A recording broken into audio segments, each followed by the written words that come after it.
Chief Docobo has served with the Hillsborough County Sheriff's Office since 1981, starting in the ranks from a patrol division to his present position. He's previously worked as a detective in special investigations and internal affairs. He graduated with honors from the University of South Florida, go Bulls, and holds a master's degree from the United States Naval Postgraduate School in National Security. He is a member of the State of Florida Regional Domestic Security Task Force. He has published several articles, including both local law enforcement role and homeland security. Would you please welcome the Chief Deputy of the Hillsborough County Sheriff's Office, Deputy Chief Docobo.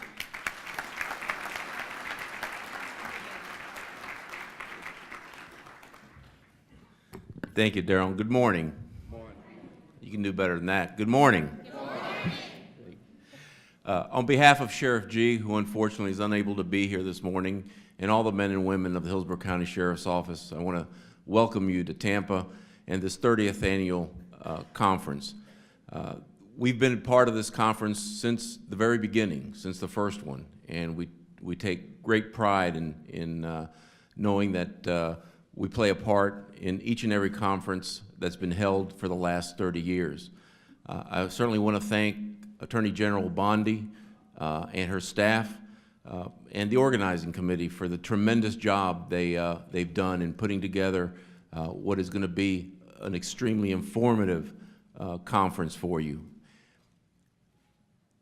We all know this is a very difficult time in our country, in many communities, both for our communities and for law enforcement. And it's certainly comforting for those of us in law enforcement to know that you being here is a step in the right direction in solving those problems. Because neither you nor law enforcement alone can solve these problems. It's going to take all of us. It's going to take especially you young folks. And that's what's most exciting about being here, is seeing all the young faces and knowing that you are the solution. When you leave here knowing that you have a responsibility.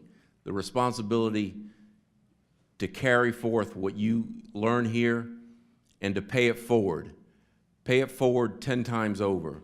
What you learn and the impact you have when you go back to your homes in solving and being part of the solution to these problems that we all have to deal with. So welcome to Tampa. We hope you have a good time. We know you're going to learn, and we hope you go back and take some of that back to your communities, and let's be part of the solution. Thank you.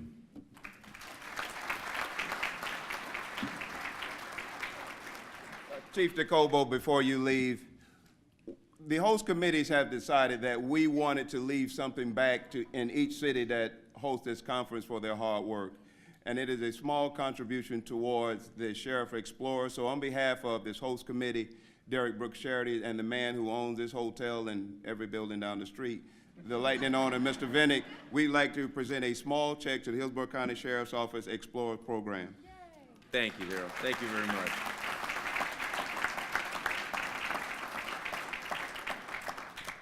Thank you, Chief. Thank you.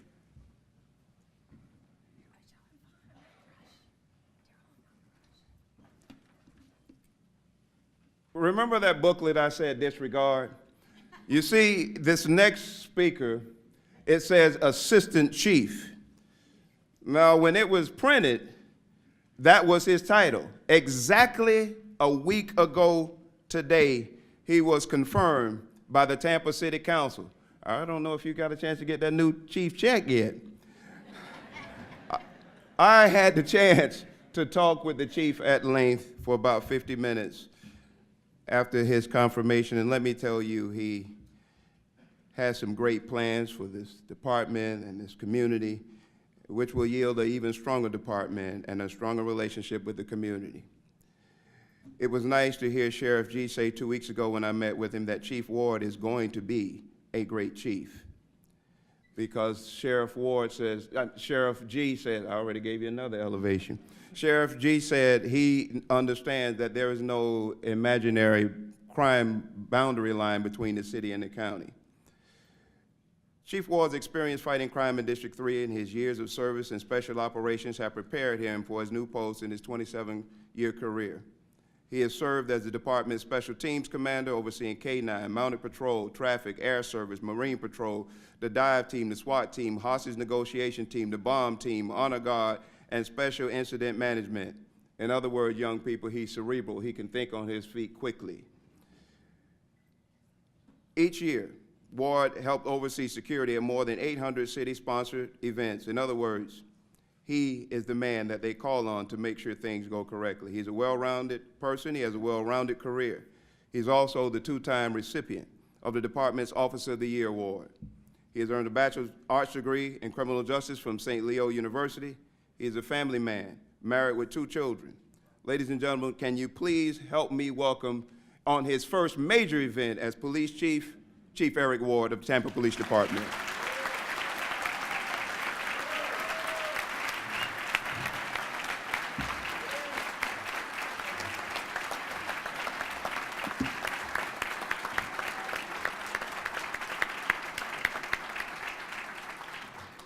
Good morning, and welcome to the city of Tampa.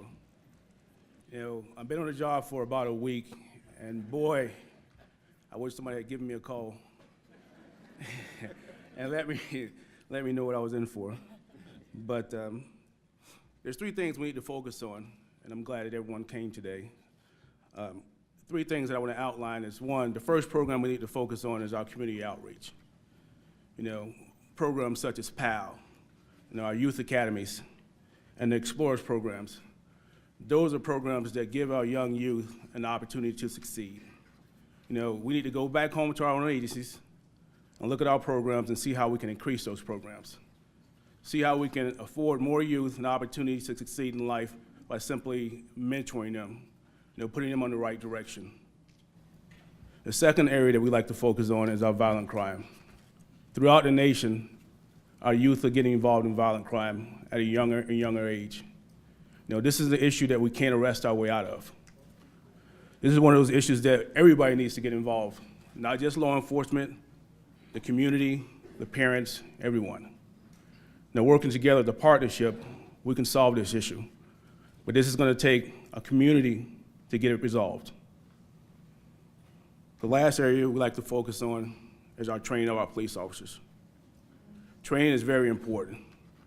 You know, programs such as bias-based policing, taught by Laurie Fidel over at USF.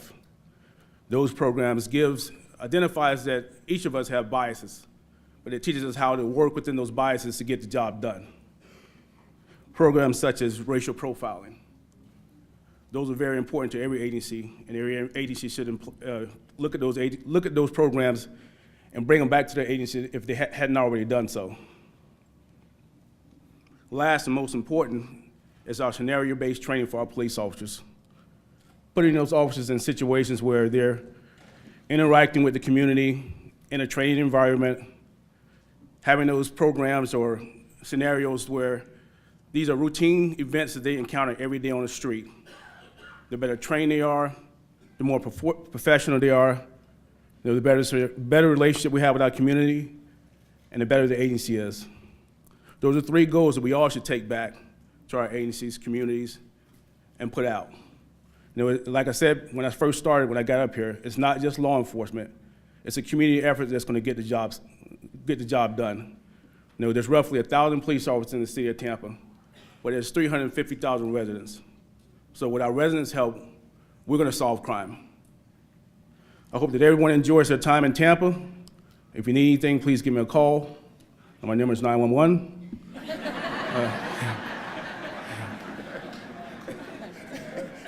And thank you for the invite.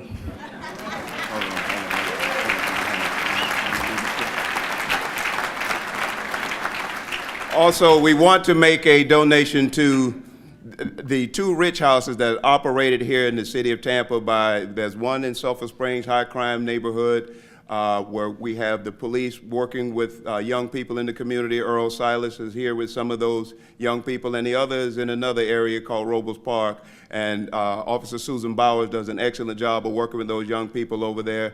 And I have been both those places. I know both of these people personally. I want to say, Chief, on behalf of this host committee, Derrick Brooks Charities, and once again, the man that owns this hotel, the one across the street, and every building on the street. We have a small contribution to you, to the Rich House of Sulphur Springs and Robles Park. Thank you very much. Thank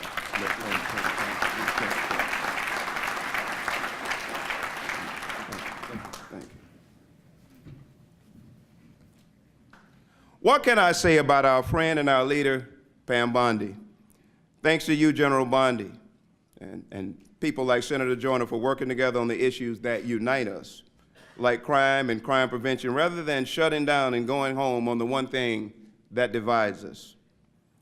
Those of us from Tampa, especially those in law enforcement, like Sheriff G, TPD Chief Ward, and Majors Diane Hobley-Burney, Rocky Ratliff, and Sergeant Norris, knew Pam Bondi long before she became Attorney General. We knew her when she was Assistant Prosecutor under the direction of State Attorney Mark Ober. She would go down to the toughest communities in Tampa without cameras and do things in the community that some of her colleagues would say were not in her job description. Before winning the election in 2010 and serving as Florida's first Attorney General, she served more than 18 years as a frontline prosecutor with Mr. Ober in the Hillsborough County State Attorney's Office.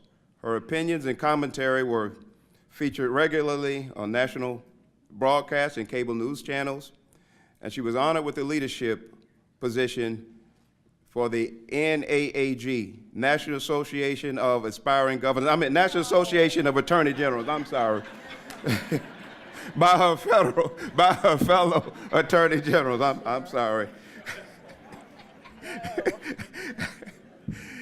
She loves the job that she has, but we'll form a team. We'll talk later. As Florida's 37th Attorney General, General Bondi successfully championed the landmark law to halt the spiraling problem of pill mills, and she led on the issue of job licensing and fairness in the state of Florida. She is a graduate of the University of Florida and Stetson Law School. A native of Tampa, she is a fourth-generation Floridian and hails from a family dedicated to service, including 3 generations of educators. I've had the honor to know and introduce 4 previous Attorney Generals, but those who have been to this conference long enough know that she looked a little different from those in the past. Ladies and gentlemen, our leader, our friend, the 37th Attorney General of the state of Florida, the Honorable Pam Bondi.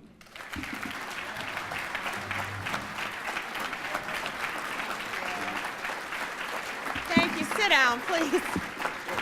Thank you. These are the people, you are who we should be standing for out here. Thank you for what you do, and welcome to the 30th annual conference.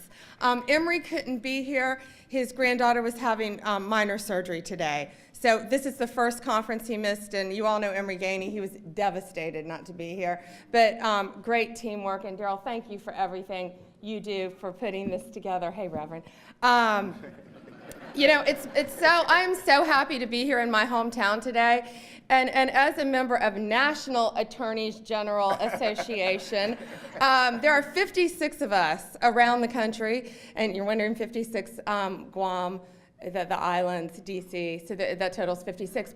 But one thing my counterparts really cannot understand is how well we all work together in Florida. And everywhere I go around the state and the country, I brag on Hillsborough County. Mark Ober, who, by the way, will always be my boss. Mark Ober, look at this. We work as a team here. There are states where your law enforcement officers and your state attorneys and your U.S. attorneys are doing this. They don't speak to your attorneys general. That's crazy. And look at this group. I mean, we are a team. Lee Bentley, starting with Lee Bentley. I went to Mexico City with my friend Kamala Harris. She is the Attorney General in California, my counterpart. We went fighting the drug cartels, money laundering. And what we found they were lacking there was training in cyber crimes. So I called Lee Bentley. I said, Lee, we need your help. Lee and I brought the Mexican Attorneys General to Florida, right here to Tampa, and in the Middle District helped train them on cyber crimes. That's teamwork. Look at Julie Holt and Mark Ober in the front row. Sure, your adversary's in the courtroom, but it's about working together, and they are committed to preventing crime and rehabilitation. That's what this is all about, and protecting our kids. Eric Ward I'm not going to say who's older, but Eric and I grew up together. I was doing DUIs, and Eric was a traffic cop. So we and Rocky back there, we all go way, way, way too far back to want to talk about. But we have so many. It's just such great teamwork, and I'm so proud to be from Tampa. And I am so proud to be around this state and around this country. And I'm co-chair. I guess, you know, when you become AG, you pick your priorities. And when I got elected, I was, in 2010, I was all over the state of Florida, which I hadn't done. I had been obviously isolated here in Hillsborough County because Mark had me locked up trying to, I love my boss. But we would go all over the state, and everywhere I went, I heard that 7 kids or people were dying a day from prescription overdose. That was crazy. Of the top 100 oxycodone dispensers in the entire country, 98 of them lived here in Florida.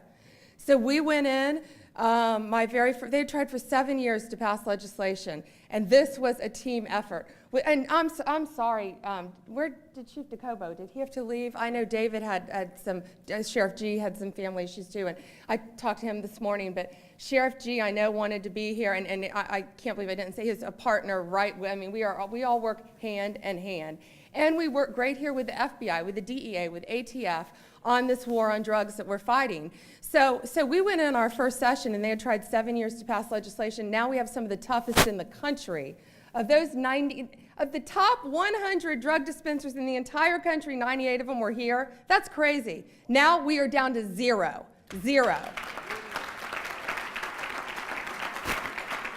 And we have a very long memory. Is Sheriff Israel in the room yet this morning? Sheriff, thank you. I was in Fort Lauderdale yesterday. I feel like it's planes, trains, and automobiles. I don't remember what city I'm in. I was in Fort Lauderdale yesterday with the DEA, with Sheriff Israel's people, with Coral Springs Police. It was teamwork, and you got to hear about this case. I think it made it on the news up here. This was a doctor, former doctor. This doctor lost her license in 2010 after our legislation. In a 6-month period, she bought 437 pills of oxycodone and was selling them to our kids. 438,000, almost 500,000 pills. We can charge 8. 8 people died, Mark, as a result of her actions. 8 people. So yesterday, we don't forget. And the DEA, they brought me this case in 2014, and my great statewide prosecutor stepped in with them because they thought there were murders involved. And yesterday, the good former doctor who lived in a beautiful, beautiful condo on the beach in Palm Beach now lives in the county jail. And she's looking at 180 years in prison.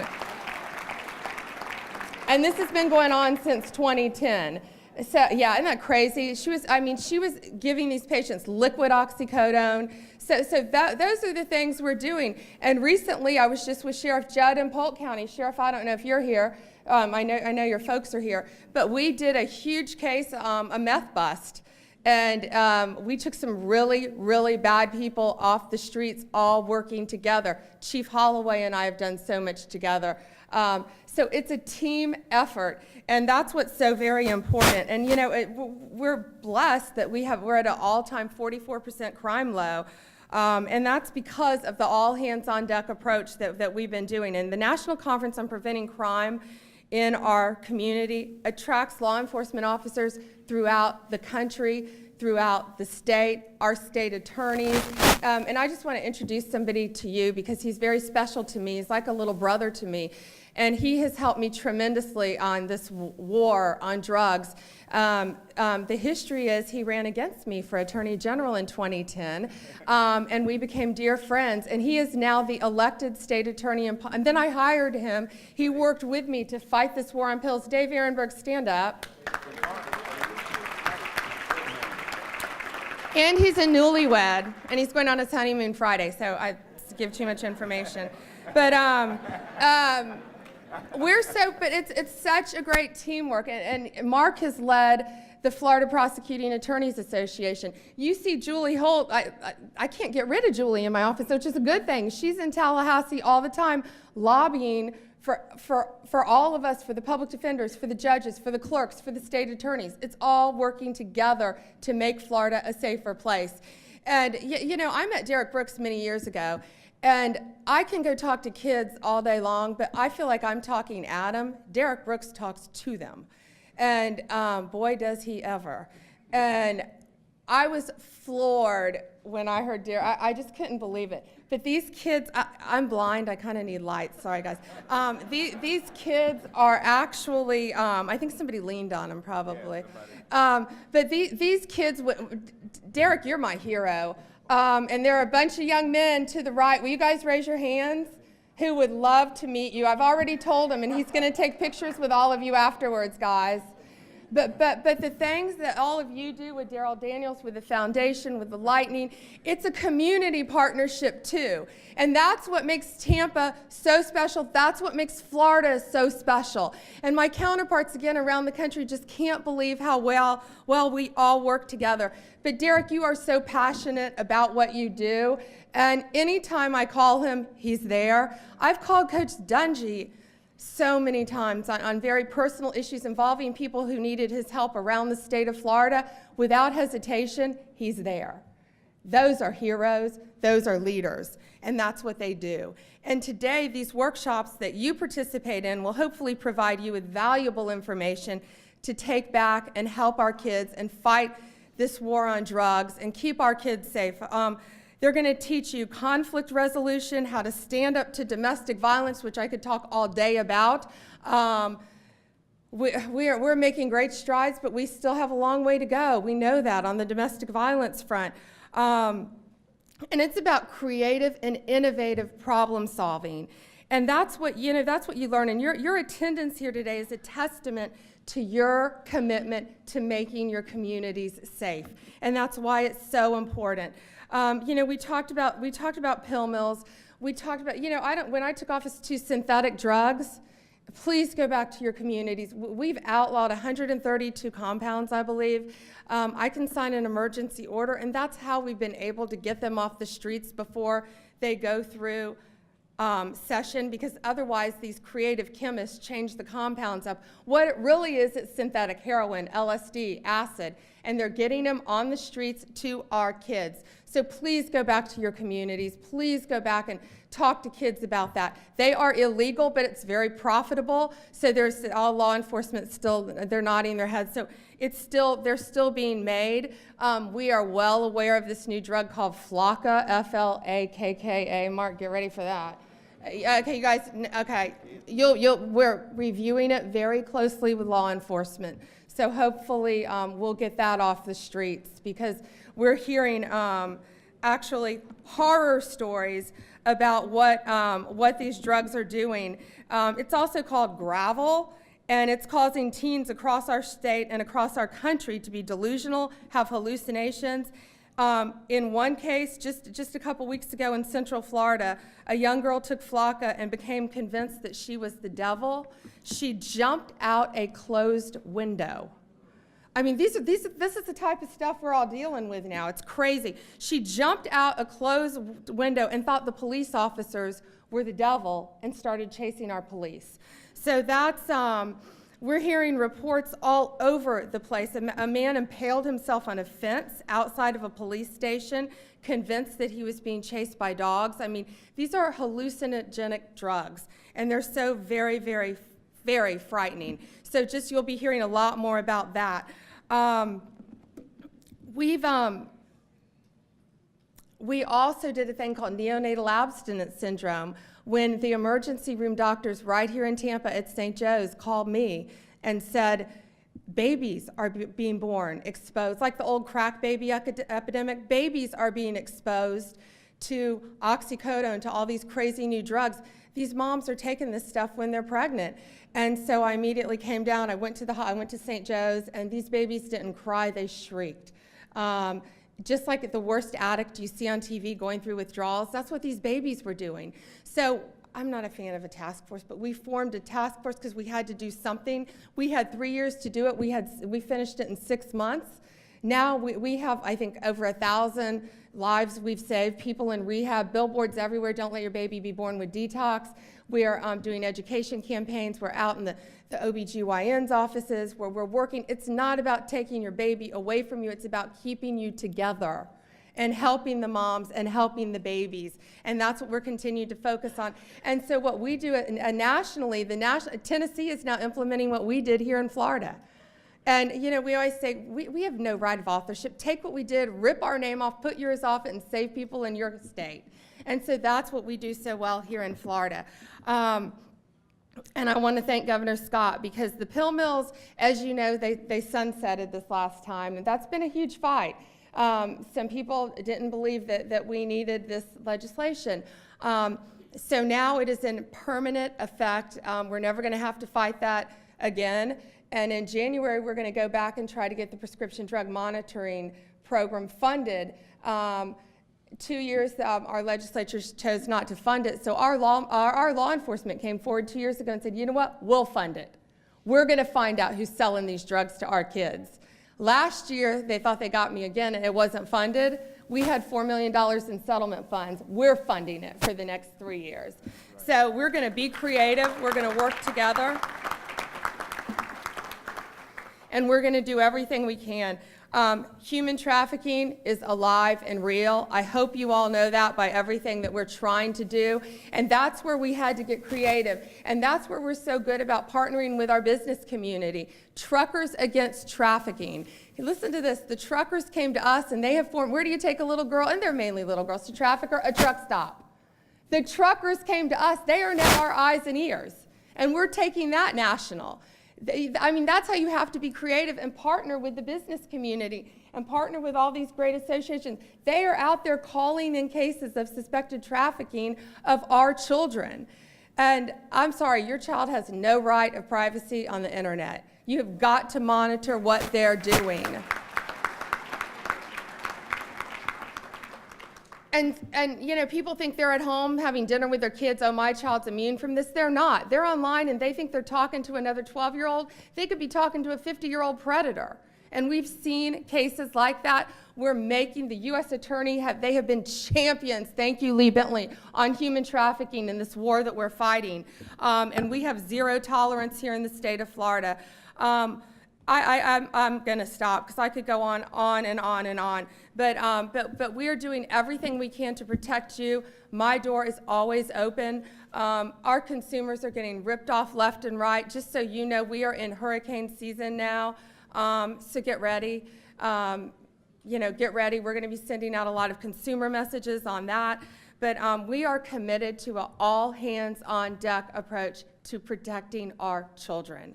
And that is the mission of every one of us up here, every one of you in the audience, or you wouldn't be here. And I just want to thank you so much for what you do and for being here. And I know by working together, that's why crime is at an all-time low, and that's why we're going to make a difference. Thank you for being here. Have a great week, and I'm glad you have beautiful weather. I've been praying for that. Thank you. God bless you. Thank you. Thank you. Thank you, General Bondi. Let's give another round of applause for our leader, General Pam Bondi. She said when they turned off the lights, she could not read. She was blind. When they turned off the lights, I disappeared.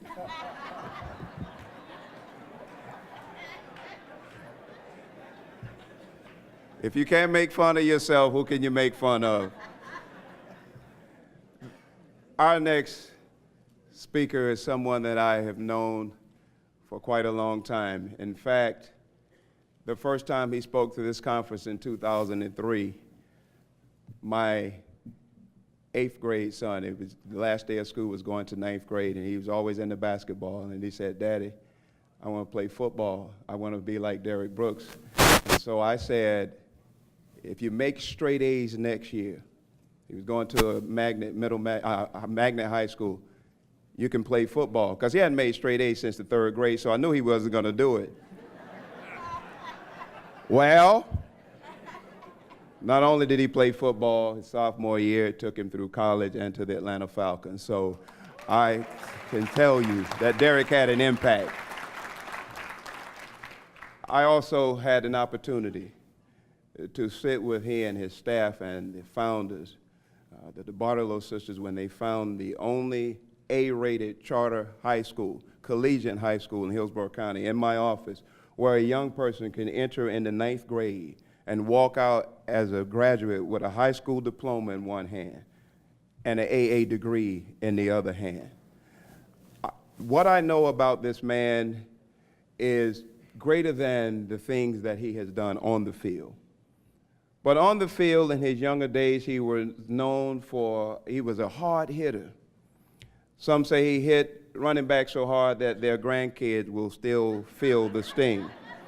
But I remember when they interviewed him towards the end of his career, what would he want to be known for? He said he wanted to be known for a great tackler. He said, I've watched many guys get hit and keep moving, but a tackler solves the problems.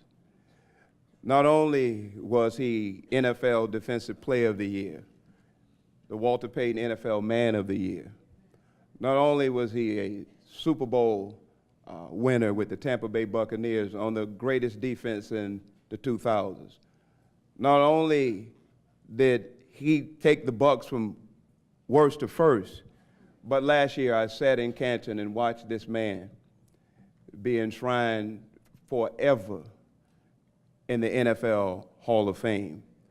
He is a family man.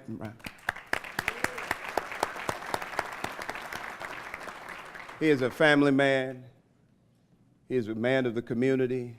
He's taking young people from the projects to medical doctors, taking them from the inner city to the projects.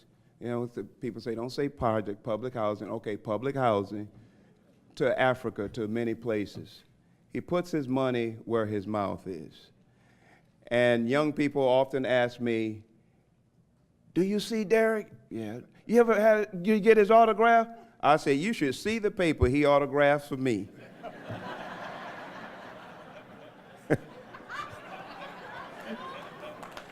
Ladies and gentlemen, our speaker, our leader from the 2014 NFL Hall of Fame, but greater than that, a man of God and a man of faith, our friend, Mr. Derrick Brooks.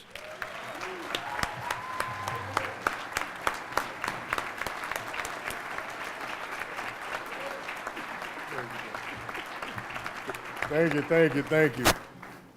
you. I never know what Daryl's going to say when he introduced me, so I just buckle up. But first, give honor to God for having us here today, gathered in this conference, not only yesterday, today, but throughout the weekend. But I pray that everybody leaves here a changed person, a better person when they leave here than when they came. I bring greetings on behalf of my wife, Carol, and our 4 kids, my daughters, Brianna and Dania. They're the oldest and the youngest, being 20 and 9 going on 30. And my sons, DeKalen Brooks and Darius, in high school and middle school, 15 and 13. So young people, when I speak to you, know that I speak to you because I'm in the same world as you guys, from a sophomore in college all the way through a 4th grader now who's graduating today. So I do apologize that I have to leave early, because if I do not make this 4th grade graduation, somebody will be calling the funeral home. But I will honor General Bondi's request of taking a picture, because I do not want to get arrested by not honoring her word. But again, that's fine. But again, I bring greetings on behalf of my family. And also, just so you guys notice, General Bondi and I, we do speak, but we did not coordinate the dress today. We just showed up this way. So please do not think that we're that coordinated and working together as a team. But again, as Darryl said, this conference is really about you guys. And Derrick Brooks Charities has just happened to be the vehicle that's on the road. But you guys are the gasoline that go in the vehicle. You guys are the drivers, the passengers. You guys determine the direction. And God has blessed me to accomplish a lot of things on the field through a talent of playing football. But my gift is giving. God has really gifted me, and I've grown to understand that in the last few years. That's my true gift. My gift is giving. And I give today all the knowledge and all the love and all the things that I have to share with you guys in hopes that you would take this rope and throw it back in your communities. Because the success of this conference is not about how many speakers we put in front of you. It's not about the breakout sessions and getting that education, that interaction. It's useless if you guys and us don't take it back to our communities and use it. It's this simple. This conference is just a gathering of seeds. We're getting all these seeds, but if we don't go back and plant them in the ground and allow the Lord to water them, they're not going to grow. It's that simple. They're not going to grow. And the minute something stops growing, it becomes dead. It becomes dead and it becomes dangerous. And we don't want that. Young men, young ladies, adults, we don't want that. We want to take these seeds and we're going to go back and plant them. And notice what I said, we just plant them. We don't control them. We don't manipulate them. We just plant them. And we trust that the Lord is going to water them at his time because of our diligence in checking on those seeds. I didn't say get planted and get disconnected. I said plant it and watch it and nurture. And God will let it grow in his time. He will let it grow in his time. So we're just a vehicle in doing that. So the challenge is to throw the rope back. And how do we be a part of it? I'm a how guy. When someone says something, the first thing I say is, how? How? So I want to share a few things how. And before I get into that, I'm an interactive speaker too. So Daryl asked you guys earlier, you good at following directions? Everybody kind of half-heartedly nodded their head yes. Well, here's your test. When I say give me 2 claps if you're with me, I want everybody to clap 2 times. Give me 2 claps if you're with me. Okay, somebody did 3 and 4. Give me 2 claps if you're with me. All right, that's going to accomplish 2 things. 1, it's going to give me the energy I need, and 2, it's going to wake somebody up that's asleep next to you. So instead of me calling that person out, I'm just going to ask for a clap and politely wake them up. How? How do you throw the rope back? How do you grab the seeds and go and plant them in the ground? You do it through team. You do it with the attitude of a team. How many of you guys heard the saying, together everybody achieves more? Raise your hands, raise them high. Everybody put on deodorant, I trust you. Team, together everybody achieves more. That's true. That is true. But what's the attitude behind that? When I asked how, when I heard that, I asked how. And none of my coaches at the time, they gave me the general, well, you work hard, you lift weights, you run. Okay, coach, but what's beyond this field? When I like the attitude of together, everybody achieves more, I'm thinking beyond my team. I'm thinking beyond these green grasses. Because in this team of a football field, particularly in the pros, there's only 100 people, coaches and players.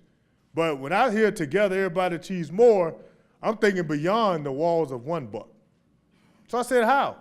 And obviously they couldn't answer, so I sought my own answers. I created my own team. So the Derrick Brooks version of together, everybody achieves more, my T is trust. For those that have a pen, please write it down.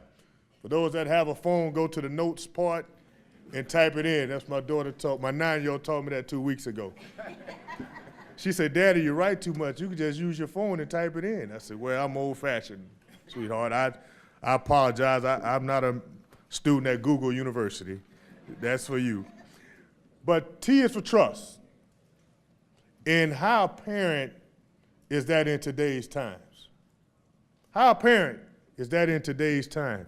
When we talk about what this conference is about, building relationships, understanding each other, education, trust. Trust has to be earned. Trust has to be earned. In order for something to be earned, you got to allow yourself the opportunity to be trusted. Trust goes a two-way street. It's a two-way street with trust, just like respect. Everybody say, well, you disrespected me. Well, did you respect that person in the first place? In order to give, in order to receive, it got to be a two-way street, ladies and gentlemen. T stands for trust, and trust has to be earned. In any relationship, trust has to be earned.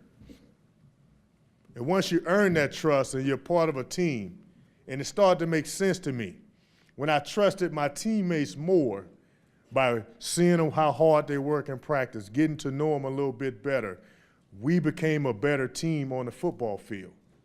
I couldn't do their job, they could not do my job. As good as our defense was when we played, I never wanted to play quarterback. Now, some of us here in Tampa, remember our teams just know we probably would have had a better quarterback. Who knows if we got another ring or not. But that wasn't my job. I wasn't hired to be the quarterback. So I couldn't do his job. Likewise, he couldn't do mine. We had to build a trust in order to be part of the team so we all succeed. So to be part of a team, T stands for trust. The next one is effort. My E is effort. Together, everybody achieves more. Well, my T is trust and my E is effort. 2 claps if you're with me. Oh, somebody's asleep. That wasn't loud enough. 2 claps if you're with me. There you go. In order to get trust, it has to be earned, and it's going to take some effort. You see, one thing I tell you guys I've learned about effort. Effort does not require the most talent. You don't have to be the most talented anything to give effort. All you got to do is be willing to do it. Effort doesn't recognize talent. Effort recognizes effort. A dream will stay a dream if you stay asleep. You got to get up and do something about it. In order to earn somebody's trust, it takes some effort. In order for everybody to achieve anything, it takes some effort. And that effort is from everybody. That effort is from everybody. We're going to take these seeds that's given us today. It's not up to this panel to go back and throw them in the ground and plant them. It's everybody in here. From the young men and women to the adults, it doesn't matter. Everybody is invested into this particular team today. The E stands for effort. My A is accountability. The first acronym, together everybody achieves. Derrick Brooks is trust, effort, accountability. You got to have some measurables if you want to achieve anything. You got to have some measurables. That's just the life we live in. We got to be judged on something. We got to be striving to do anything. In order to do it, we got to be held accountable. We got to be held accountable. And that's why I thank God that he gifted me with the gift to want to work with young people. Because I want to be held accountable. My yes is yes, my no is no. My yes is yes, my no is no. That's the one particular thing that I've been able to build through Derrick Brooks Charities and the kids, particularly in the area of the old College Hill projects. That's the one thing that bonded me with those kids. It was accountability. If I could do it, I told them yes. If I couldn't, I told them no. I didn't sell them a dream. I didn't sell them a dream. I didn't promise them the world. To be part of a team and be accountable, you can't fake that. I told them plain and simple, guys, I will be here every Monday at 6:30. I will be here every Tuesday at 5 o'clock. That's it. I didn't promise them anything beyond that. Those young men and those young women of that center determined where Derrick Brooks Charities got started. I just showed up and listened. I showed up and I listened to a young lady ask me, how did we get back so quick from Green Bay? She thought we drove from Wisconsin to Tampa. And I asked her a simple question, we flew in an airplane. I said, you ever seen airplanes that fly over? And she simply said, no, Mr. Brooks, I don't look up when I leave here. I look straight ahead, because if I look up, I may get shot.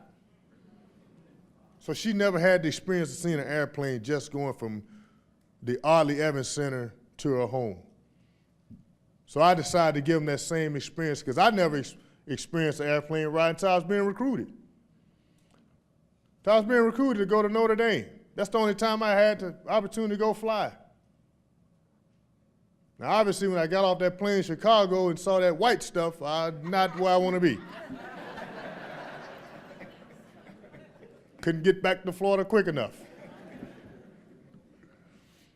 But the moral of what I'm trying to say is, that's how I started. That's a seed being planted. I just want to show them what getting on an airplane is like, because God blessed me through football.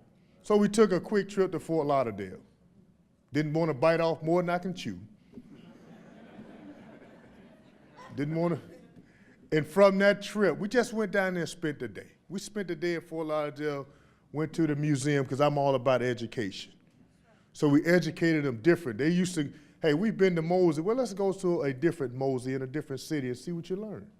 And we did. And coming back from that trip, the same lady that Darrell Daniels told you about, that's a doctor now, she came up and she hugged my neck and she was crying. And she said, I just want to thank you, Mr. Brooks, for this day. This has been the best day of my life. I said, no, you've had birthday parties. You've had things go on. This is not the best day of your life. She said, simply this is the best day of my life. I did not have to worry about dying. That young lady is getting ready in 4 years to open her own doctor's office in the same neighborhood.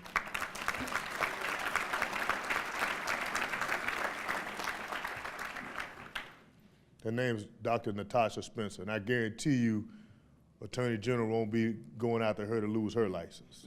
I promise you. But it's simply that, guys, and I give that example. You don't have to be a football player. You don't have to say you're well off in terms of giving. All you got to do is give your time. I didn't give these young people no more, no dollar, no more. I just gave my time. I just promised them I'll be here on Monday, 6 o'clock. I'll be here Tuesday at 5. That's all I gave them was my time. That's what I mean by accountability. You're going to have to give some of your time to be accountable when you're part of a team. 2 claps if you're with me. The last M for me, more. Together, everybody achieves more. But my M is motivation. And here's why. Some of you may have heard this, but it's worth repeating. Motivation is like taking a bath. Anybody know why? You got to do it every day or you stink.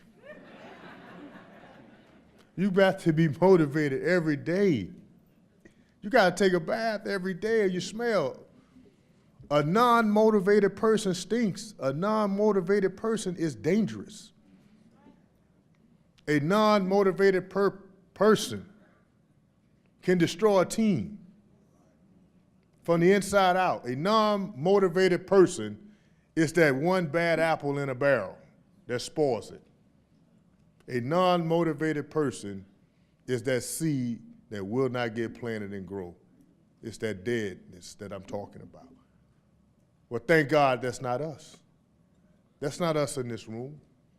That's not the people that you're going to go back to and share this knowledge and throw this rope back. If they're not motivated, you're going to get an opportunity to be motivated. You're going to tell them how. You're going to tell them how. You're going to tell them about trust, effort, accountability, motivation. No matter how small your motivations are or how big they are, doesn't matter.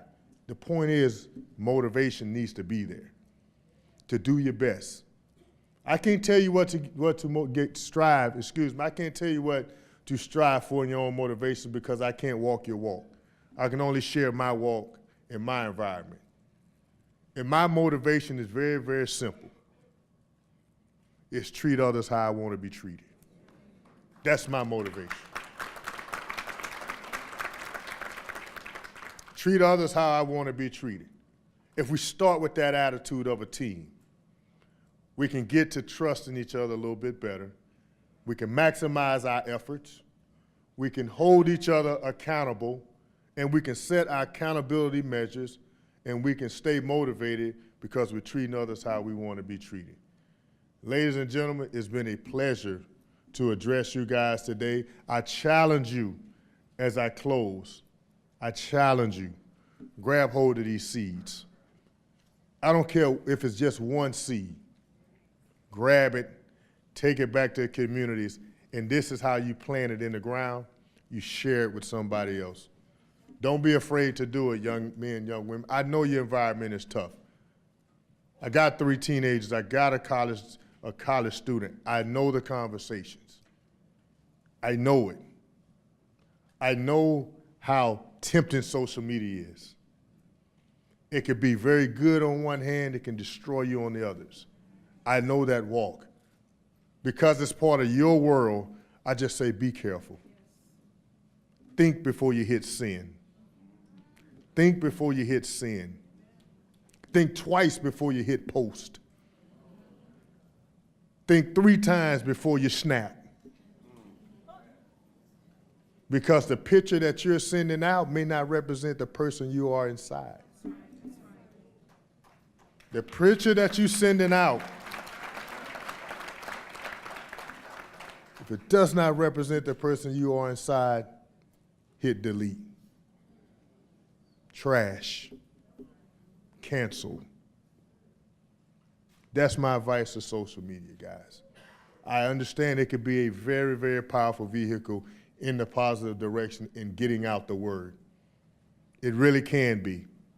And that's what we want to use it for. But on the other hand, I'm not going to sit up here and be naive and tell you guys I'm not afraid of what it can be on the negative side, because we've seen the disasters. So just because it's a part of your world, let's make it a powerful tool. Let's make it an asset, not something that we regret.